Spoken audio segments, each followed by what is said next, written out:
A ver, pensemos un momento en qué es lo que de verdad une a una sociedad. No son solo las leyes o los gobiernos. Esta es una historia sobre cómo la cooperación entre personas, de forma voluntaria, es la que crea progreso, y sobre una idea muy poderosa de cómo funciona realmente una comunidad. Imagínense esto. Hace siglos, tener hielo era un lujo tan grande que solo un emperador podía permitírselo. Hoy casi cualquiera tiene hielo en su casa. ¿Cómo pasó eso? Bueno, no fue por un decreto. Fue el resultado de muchísima gente trabajando junta, innovando, cooperando. Y esto nos lleva a una pregunta fundamental. ¿Las sociedades avanzan mejor con un plan maestro desde arriba o con la iniciativa de la gente desde abajo? Una visión muy influyente dice que la respuesta está en un concepto clave: la sociedad civil. Ok, entonces, ¿qué es exactamente la sociedad civil? Olvidémonos un poco de las definiciones del libro de texto y vayamos al corazón de la idea. En esencia, es todo ese tejido social que creamos por voluntad propia. Piénsenlo, nuestras familias, los clubes a los que nos unimos, las empresas que creamos, las iglesias, las organizaciones benéficas. Es ese espacio donde actuamos porque queremos, no porque el Estado nos obliga.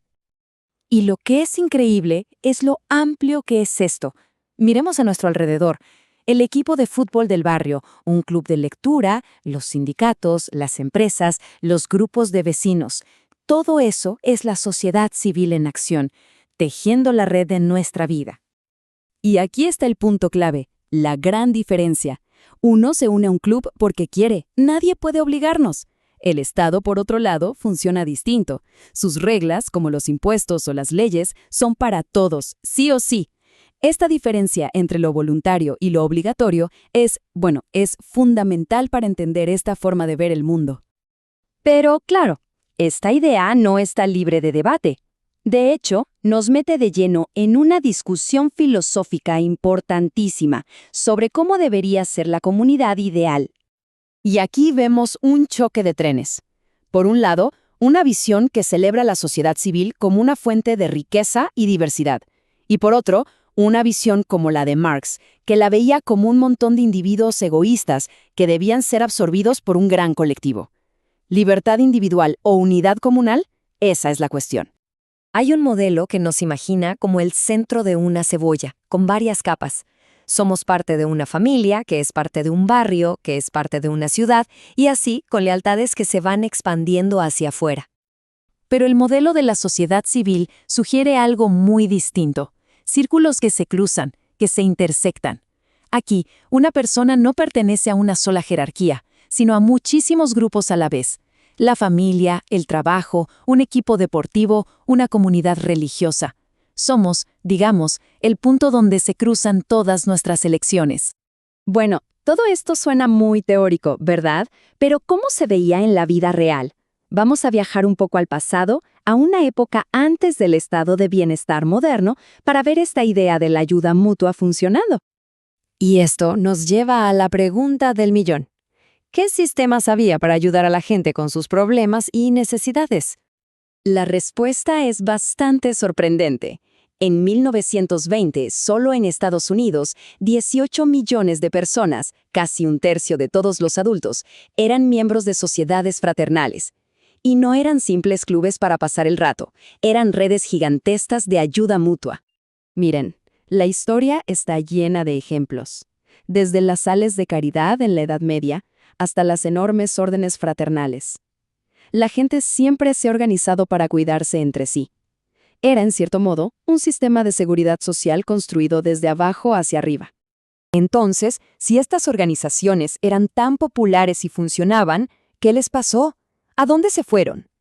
Bueno, la explicación que se ofrece es un proceso llamado efecto de desplazamiento, y funciona más o menos así en 3 pasos. Primero, el Estado entra en juego con programas obligatorios. Segundo, las sociedades de ayuda mutua pierden su razón de ser. Y tercero, la participación voluntaria, pues se desvanece. Y ojo, que esta no es una idea nueva. Hace más de 150 años, un pensador llamado Alexis de Tocqueville ya lo advirtió. Un gobierno que se encarga de todo corre el riesgo de crear ciudadanos pasivos, de apagar esa chispa de iniciativa. Y con esto llegamos a la consecuencia final, quizá la más profunda de todas, una que no se mide en dinero ni en programas, sino en el carácter de la gente. El argumento es este. Si el Estado nos protege de todas las consecuencias de nuestras acciones, ¿qué pasa con virtudes como el ahorro, la prudencia, la responsabilidad?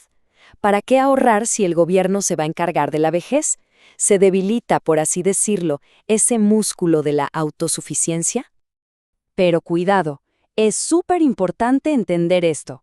La defensa de la sociedad civil no busca una libertad sin consecuencias, no es una emancipación de la realidad. Todo lo contrario. Lo que busca es una libertad frente a la fuerza, frente a la coacción, para que las personas puedan enfrentar los desafíos de la vida con sus propias herramientas y en cooperación con otros. Y así llegamos al final, con una pregunta que resuena muchísimo hoy en día. ¿Cuál es el equilibrio perfecto? ¿Qué es lo que se pierde de verdad cuando el Estado da un paso al frente y la comunidad, esa red voluntaria que llamamos sociedad civil, da un paso atrás? ¿La respuesta? Bueno, la respuesta define el mundo que estamos construyendo.